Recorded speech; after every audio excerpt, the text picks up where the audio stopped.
Bapak Ibu yang saya kasih dalam Kristus Yesus Tuhan, pada malam hari ini kita akan membahas tentang Yosua dan Kaleb membawa pulang kabar baik. Sebelumnya kita satu dalam doa. Bapa surga, terima kasih Tuhan karena Engkau baik bagi kami sepanjang hari ini. Engkau menyertai kami ya Tuhan, Engkau membimbing kami, Engkau memimpin hidup kami Tuhan ke kehendak-Mu Tuhan, ke rencana-Mu, rancangan-Mu yang sempurna. Terima kasih Tuhan, Kau telah dan terus melepaskan kami dari serangan roh jahat, roh kematian, roh dunia, roh mati, roh santet, sihir, tenung, tumbang, kuda-kuda, roh malaikat maut, roh malaikat jurang maut, roh segala penyakit apapun, termasuk COVID-19, varian apapun dipatahkan kuasanya dengan nama balas Tuhan. Pimpin kami dengan kuasa-Mu pada pembacaan renungan pada malam hari ini. Kami mau Tuhan menyampaikan renungan urapnya hamba-Mu Tuhan, dan menyampaikan renungan kulagung kami, berikan terima firman Tuhan pada malam ini. Dalam Tuhan Yesus Kristus kami berdoa, amin. Jadi Yosua dan Kaleb ini hanya mereka sajalah pengintai yang membawa suatu laporan yang baik. Ya, dua orang ini yang hanya membawa yang laporan yang baik dari tanah perjanjian. Bilangan 14, 6-10. Ke-10 pengintai lainnya malahan menimbulkan ketakutan dan ketidakpercayaan.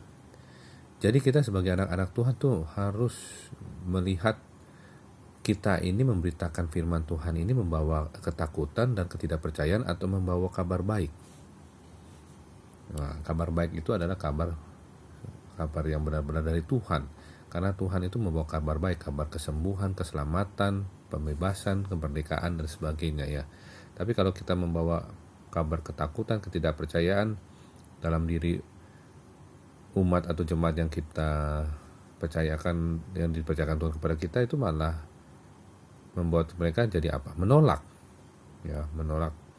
Bisa aja jadi kecewa sama Tuhan, bisa jadi menolak tanah perjanjian seperti kisah ini ya, dan tidak mau masuk dalam maksud-maksud Allah. Jadi ada aja orang-orang tertentu ya yang memberitakan tentang Tuhan itu malah membawa ketakutan dan ketidakpercayaan. Makanya kita selalu minta pertolongan Roh Kudus untuk supaya kita bisa menyampaikan maksud isi hati Tuhan, bukan maksud isi hati kita. Dan apa yang kita lihat itu adalah mata-mata dari Tuhan, maksudnya penglihatan dari Tuhan, bukan penglihatan secara kedagingan kita, menurut pemahaman kita. Jadi di sini kita melihat hanya Yosua dan Kaleb berdua saja dari generasi mereka yang berhasil masuk ke tanah perjanjian. Jadi Kaleb dan Yosua ini adalah jebolan dari Mesir. Mereka sempat menikmati namanya penindasan ya dari orang-orang Mesir ya sebagai budak. Kenapa saya bilang menikmati? Ya setelah mereka keluar dari tanah Mesir dan mereka juga melihat pernyataan Tuhan dan Yosua termasuk abdinya Musa, mereka memberikan kabar yang baik ketika mereka disuruh menjadi pengintai ya.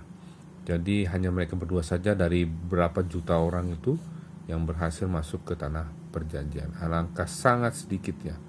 Ini maksudnya dari firman Tuhan ini bahwa kita menantikan kedatangan Tuhan, tetapi dalam perjalanan hidup kita waktu kita kecil, sejak kita sudah menjadi anak Tuhan sampai sekarang, nanti sampai kedatangan Tuhan, itu dilihat dari bagaimana sikap kita memberitakan kabar baik kepada orang-orang, memberikan kesetiaan kita kepada Tuhan dengan memberikan kabar yang untuk meninggikan namanya, untuk supaya nama Tuhan dipermuliakan, nama Tuhan diagungkan, nama Tuhan dipuji, disembah, diagungkan. Ya, itulah tujuan hidup kita.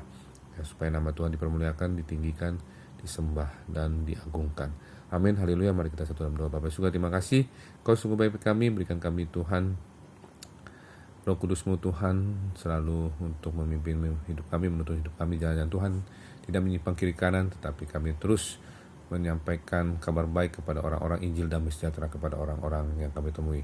Biarlah sikap hidup kami mencerminkan membawa kabar baik Tuhan, kami mencerminkan merepresentasikan Tuhan Yesus dalam hidup kami, dan kami mau Tuhan menjadi penjala manusia sampai kedatangan Tuhan.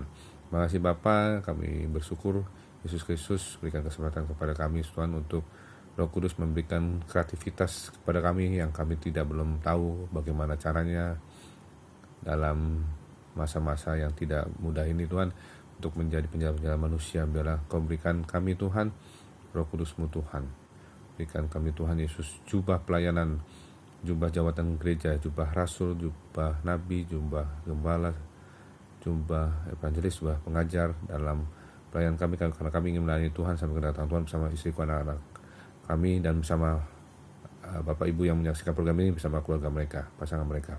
Terima kasih Bapak, berikan kami tidur yang nyenyak, bangun besok pagi dengan tubuh disegarkan. Kami berdoa Tuhan, kami menolak segala intervensi kuasa roh jahat, roh iblis, setan-setan, mimpi buruk, mimpi kurang baik dipatahkan kuasa dengan lepas Tuhan. Kami mohon Allah Roh Kudus menguasai alam sadar bangsa saudara kami tak mati mendadak, henti napas, henti jantung, demam, roh-roh penyakit apapun, roh kematian diikat patah, hancurkan kuasa dengan kuasa dalam nama Tuhan Yesus. Dalam tulis kepada sekolah Amen. Demikian, sampai jumpa besok malam. Tuhan Yesus memberkati. Shalom.